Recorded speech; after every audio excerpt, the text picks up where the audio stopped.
विदेशी मद्यनिर्मितीच्या परवान्यांच्या समितीवर अजितदादांच्या अध्यक्षपदामुळे वाद। जय पवार मद्यनिर्मिती कंपनीचे संचालक असल्याने हितसंबंधांचा मुद्दा चर्चेत। जयंत पाटलांच्या प्रदेशाध्यक्षपदाच्या राजीनाम्यावर दावे प्रतिदावे। प्रदेशाध्यक्षपदी जयंत पाटील कायम असल्याचा आव्हाडांपाठोपाठ खडसेंचाही दावा।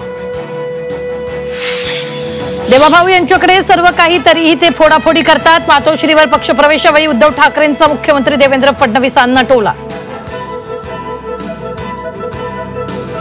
जनसुरक्षा विधेयकाचं एक अक्षरही वाचलं नाही तेच विरोध करतायत। मुख्यमंत्री देवेंद्र फडणवीसांचा उद्धव ठाकरेंवर अप्रत्यक्ष निशाणा।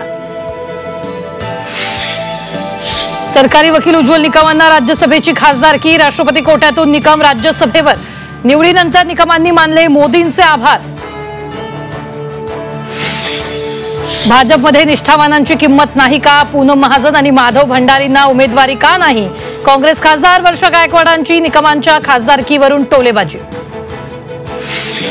संभाजी ब्रिगेडचे प्रवीण गायकवाडांना फासलं काळं। संभाजी महाराजांचा एकेरी उल्लेख केल्यानं अक्कलकोटमध्ये शिवधर्म फाउंडेशनच्या कार्यकर्त्यांची शाईफेक, तर कार्यकर्त्यांकडून प्रवीण गायकवाडांचा सत्कार।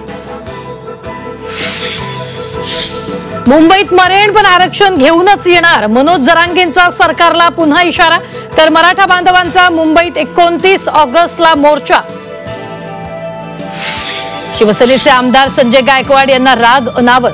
संजय गायकवाडांकडून अधिकाऱ्यांना शिवीगाळ। अन्न आणि औषध प्रशासन अधिकाऱ्यांवर संतापले। शंकराचार्य अविमुक्तेश्वरांनी गिरवले मराठीचे धडे। 2 महिन्यात मराठी पूर्णपणे शिकण्याचा निर्धार।